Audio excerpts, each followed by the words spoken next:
Hello friend, मी तुम्हाला म्हटलं होतं की हा ब्लाऊज झाल्यानंतर मी तुम्हाला दाखवेल. तर बघू शकता या पद्धतीने मी याचा गळा शिवलेला आहे आणि मागे अशा पद्धतीने बो लावून घेतलेला आहे. पुढे कटोरी ब्लाऊजच आहे हा आणि छोटेच हात होते, मोठे हात पण नाही आहे त्याचे आणि खरंच खूप छान झालेलं आहे. कस्टमर घेऊन देखील गेला आणि त्यानंतर मला जायचं होतं कर्जतला मीटिंगसाठी. तर मिस्टर मला सोडण्यासाठी आलेले आहेत आणि येताना मला मात्र ट्रेनने यायचं होतं.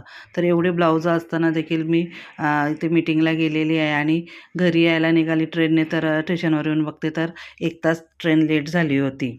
रविवारी मी एकाच दिवशी 6 अस्तरचे ब्लाऊज शिवले होते आणि काल मग मला मीटिंगमुळे 2च ब्लाऊज शिवता आलेले आहेत. तर ते मी तुम्हाला दाखवते. तरी मला असं वाटतं यातले 1-2 ब्लाऊज गेले पण कस्टमरचे. तर हा फर्स्ट ब्लाऊज आहे. याला फक्त इथे लेस लावले आणि नॉड. हा प्रिन्सेस कट आहे आणि लांब हाताचा आहे. त्यानंतर ज्या 3 साड्या होत्या ना, तर त्यातले 2 ब्लाऊज आहेत. एक ब्लाऊज दिला मी. तर याला पण सिंपलच शिवायचा होता. फक्त लेस आणि नॉड लावायची होती.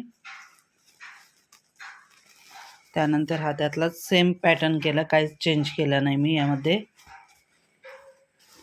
त्यानंतर हा आहे सिंपलच आहे. याला लेस वगैरे नको होती.